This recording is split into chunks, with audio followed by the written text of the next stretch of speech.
Hi, this is Josh Burson. Welcome to Research-Based Perspectives on the ever-changing world of work, leadership, learning, and HR, with a heavy dose of insights on the exciting world of HR technology. Hey everyone, today I want to talk about the BigTech report that came out of Congress. It's a 559-page study. I've read the whole thing cover to cover.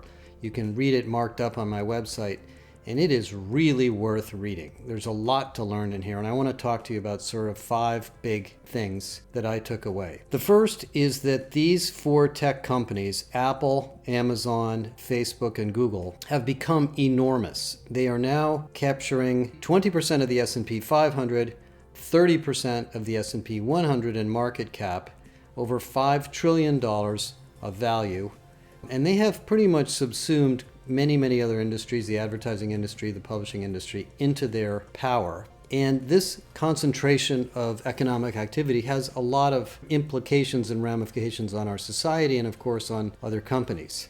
But the big story to start with, number one, is that tech used to be a feature of our life. I remember when I first bought my first luggable computer from IBM.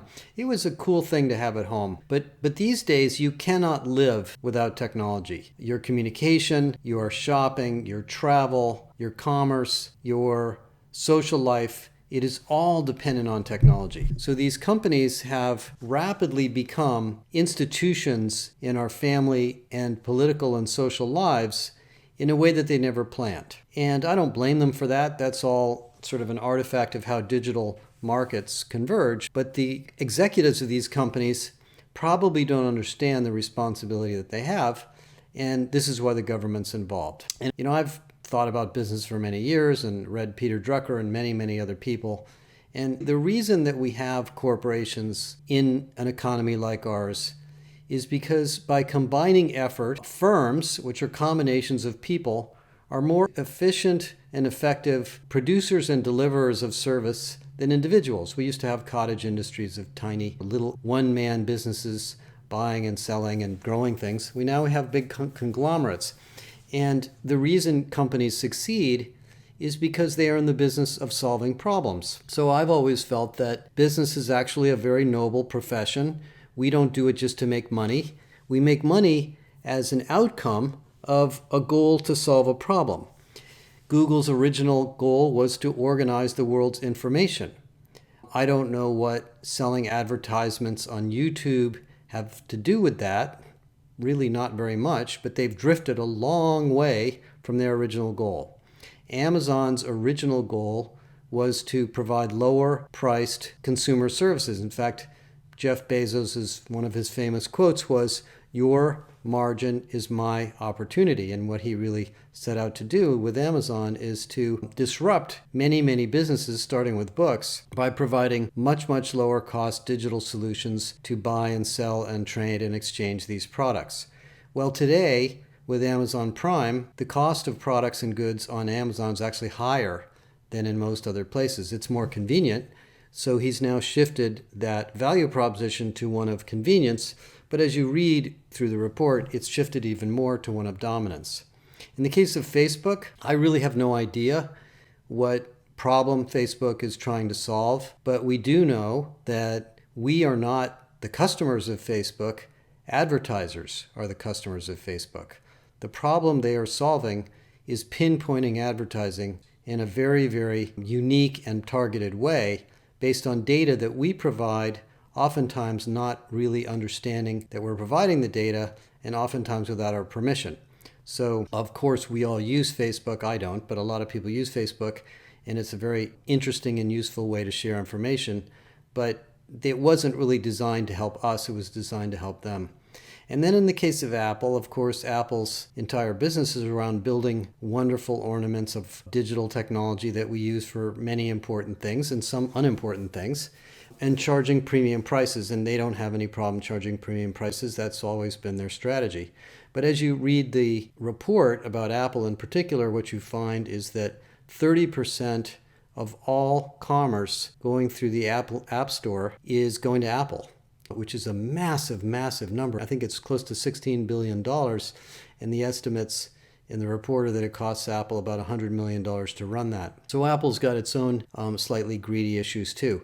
So the question that sort of goes through your mind when you read the report is, have these companies drifted away from the core business of solving the problem that they set out to solve? And the answer is yes, they have. Which leads me to number two. Why? Why have these companies become problematic? Well, I don't think any of them are evil. They've all done lots of bad things, and basically every company does bad things at times. But the problem is growth. When you become big and you go public, your stock price increases as a multiple of growth, and it starts to become dependent on growth rate, not profitability. Now, recently, Apple and to some degree Amazon, but certainly Google, have focused on profitability, but they have to grow. They believe that if they're not growing, they're dying. And there's a certain amount of business philosophy behind that. You could argue that that's flawed. There are lots of great companies that don't grow at 25 to 30% a year. They're profitable, they're well-established brands, they solve great problems, and we use them every day. And those are the kinds of companies that Warren Buffett invests in. These four companies believe they have to grow at extremely high rates. And so every manager, product manager, business manager, sales manager in the company is constantly scratching for revenue. And that creates behaviors that cross the red lines. Which leads me to number three, the impact of these companies on the economy. When you read the report, there's lots of statistics in there, and I suppose some people will think it's partisan. It didn't feel partisan to me, but there's a lot of statistics about parts of the economy that have been negatively affected by the growth of these four companies. For example, news. The news industry is extremely important right now. We all have a really hard time finding accurate news, and it's very easy to lie and exaggerate fake news.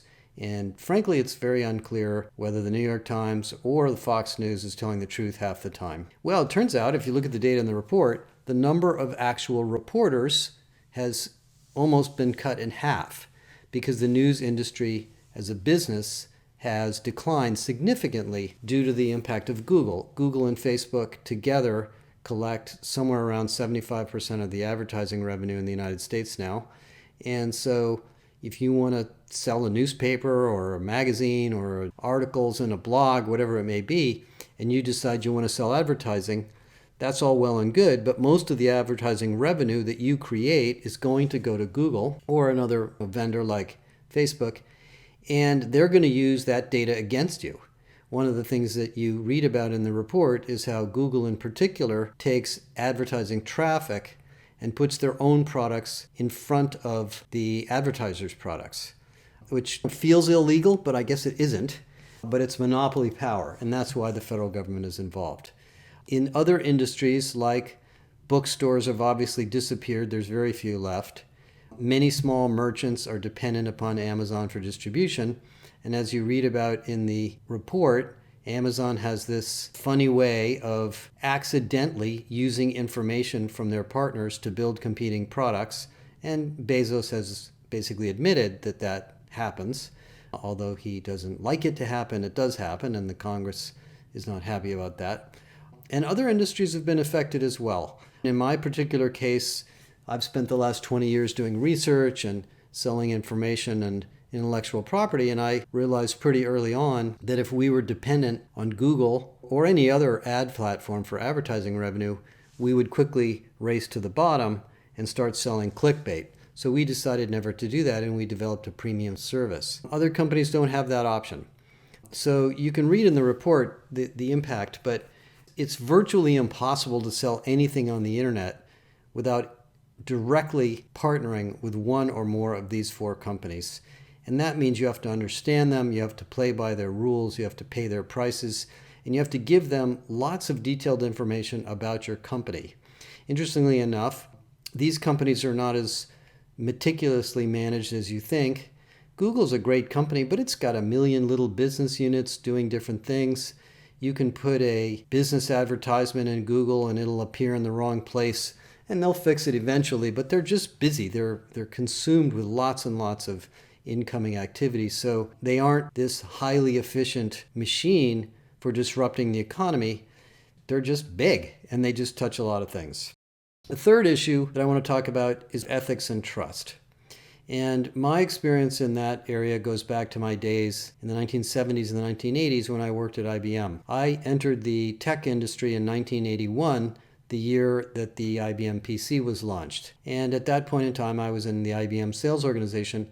IBM owned the IT market, much more dominant, in fact, than Google or even Microsoft is today. You could not run a company without IBM computers, and you could not buy IBM computers without IBM software, and you could not buy IBM software without IBM service. So it was sort of a monopoly. And a few years earlier, about a decade earlier, the Department of Justice had filed a consent decree against IBM and forced IBM to unbundle its hardware from its other offerings. And that created an enormous industry of other things. Software companies, plug-compatible mainframe companies, later companies like Digital Equipment, Sun Microsystems, Cisco, Oracle. Most of them really grew out of the shadow of IBM, and the reason they were able to grow is IBM was forced to let go of its monopoly power. Believe it or not, in my early days at IBM, the relational database every major company used was a proprietary relational database developed by IBM. They ran on IBM mainframes. Oracle built a huge, highly successful business competing with that, as did Microsoft and many others. So the breakup of IBM turned out to be very good for the tech industry, and IBM recovered and adapted and is in a totally different place now. Second example that took place during my career was Microsoft. In my early days at IBM, we partnered with Microsoft and then later competed with Microsoft. And Microsoft was a brutally competitive company.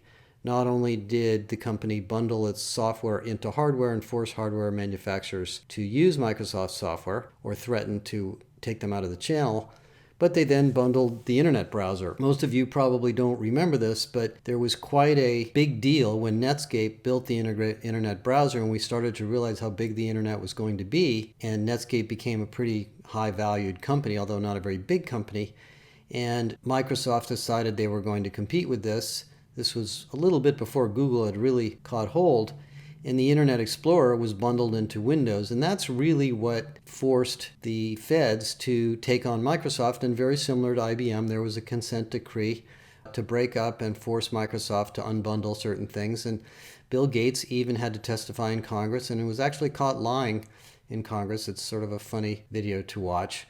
But it was essentially a wake-up call. So if you look at other mature, older tech companies, to some degree Apple is like this, Cisco.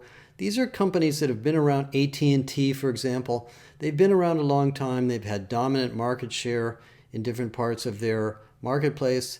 And they've run into the federal government and sometimes had to adjust their business practices.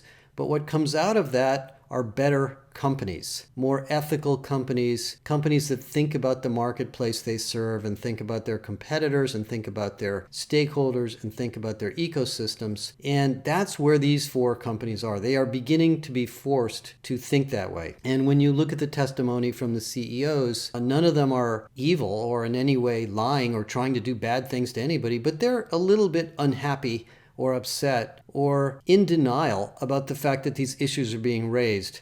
And there was an interesting interview with Steve Ballmer just this last week, and he sort of laughed and said, hey, you guys, you just better get with the program fast because the feds aren't going to let up, and the sooner you comply, the better for everybody, including you. So this is a stage of maturity for these large companies, and it's happened in different ways for each one. When you read my article and you read the report, you'll see each of the four companies has behaved anti-competitively, or they've lied, or they've used data in an unfair way, or they've used marketplaces against their partners in really different ways, but there's similarities to all of them.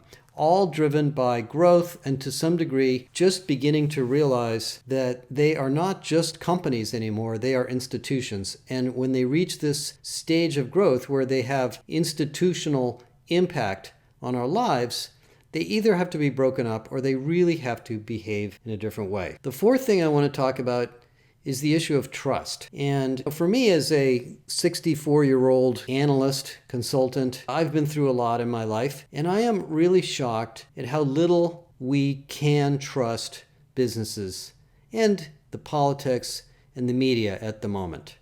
The Pew Research and Edelman Research both study trust extensively, and the last study I just saw showed that fewer than 15% of Americans trust the U.S. federal government, for example, to do the right thing in the pandemic. That is just shockingly low. A similarly low percentage of Americans trust the federal government to solve income inequality, and a slightly higher but also low percentage trust the U.S. federal government to do anything about global warming. But these are really the three biggest things in our lives: the pandemic, our wages and our careers, and our environment and our daily lives. If you live in California, you've been through days of smoke where you were locked in the house. If you live in Louisiana, you've been worrying about a hurricane. If you live in the Midwest, you've been worried about tornadoes. So all of these things are real, and they're really impacting our lives. So where do we go for trust? We go to the private sector. And one of the interesting studies done by Edelman just this last 2 weeks is that the expectations of trust in the private sector have skyrocketed. Buyers are very critical of the trust of the products and the companies behind those products. If you buy Clorox bleach, you trust that it is going to disinfect your life and make your house a healthy place. You also trust that the company is not going to pollute the environment and that the company will pay fair wages. So these issues of trust in how businesses go to market, how well their products work, how ethical and fair they are, and how well they listen to the input from their stakeholders, including communities, employees, and customers, are becoming central to buyers' needs for the products they buy. So when you think about these four companies, Google, Facebook, Apple, and Amazon, they are all teetering on a world that may not trust them. And what's the implication of that? Well, obviously, Facebook has had plenty of hits for that, and hundreds of millions of dollars of advertisers have left Facebook. Many of them have come back, but I was visiting a guy I know at Google a couple years ago. I won't mention anything about who he is or where he is, but he told me that Google has all of the data in Facebook, LinkedIn, and every employee profile in the public internet. They just don't tell everybody it's there. And they use it for all sorts of things internally, but did you give them your permission to access all that data? I certainly don't remember doing that. And the CEO of Google defended this kind of behavior in Congress, saying, well, we give people all sorts of privacy permissions. But, who has time to futz with all that stuff? Apple is now getting a lot of heat about the price they charge for the App Store. I do believe Apple at its core is the most mature of these four companies and really does try to do the right thing.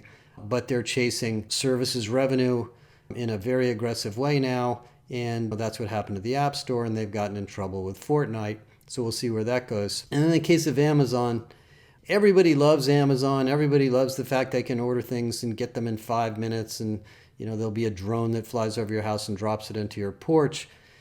I don't know if that will last when you find out that Amazon is taking pictures of your kids and putting them online for other people to see, perhaps misusing the information on Alexa. I have no evidence that that's true, but as you read through the report, you can see that the internal decisions being made in Amazon are not carefully scrutinized. And so it is not a company that I would trust with that kind of data, even though obviously we spend as much money on Amazon as anybody else. So this is the fourth reason that I think this report is important. The final thing I want to talk about is culture. We could sit around, and I've seen articles written that say this is a left-wing committee that is partisan, and it's the Democrats trying to break up these four companies. I don't believe that's true. I think if you read it, you'll see there's plenty of nonpartisan evidence of behavior that's harmful to companies, the society, and us as individuals. These are not evil companies. They are well-meaning companies, but their size and their impact on society has made it harder and harder for them to operate in a completely ethical and fair way. It is not their fault. It is a result of their size. And that is the issue of culture. And I think one of the things that we're going to see over the next maybe administration is some serious discussion of our culture as a country and what we can do to reestablish a sense of trust in our society. And these companies don't want to be part of the problem. And I think what will happen is there will be some recommendations and a lot of yelling and screaming about whether they're good or bad. And then these companies are going to realize that this is actually a good thing. It's a good thing for us as a business. It's a good thing for us as executives, and it's a good thing for us as society. If you look at companies like Johnson & Johnson or Sanofi or Genentech or Roche, the big pharmaceutical companies, and you meet with their executives, they firmly believe that the reason they exist is to make life better for human beings. The core of their companies, even though they may charge high prices, but the core culture they're built around is helping people. I had a conversation with Sainsbury about their recovery from their pandemic, and the core business they are in is feeding the UK, feeding the nation. Deutsche Telekom culture is built around connecting people all the time for everything that they need. And these are cultures that take decades to build. And I think in the case of these four tech companies, they're either going to go back to their roots or they're going to have a cultural renaissance. And the best example of that is Microsoft. Microsoft was a brutally competitive, growth at all costs, at any cost, competitor. They're not that way anymore. They are growing. They are very healthy. But this is a company that really has a social mission. It is focused on the growth mindset. It is focused on listening and learning. It is focused on making work better for people, creating more productive experiences and tools. Yes, they're competitive. Yes, they have competitors. But I don't hear the angry competition at Microsoft the way I used to. I hear a relentless focus on solving the needs of their customers in a positive and constructive way. And I think the four companies discussed in this report are going to go through the same awakening. And I just think it's worth any of you in business that like to read through the report, take away some lessons for your own career, your own job, or your own company. Thank you.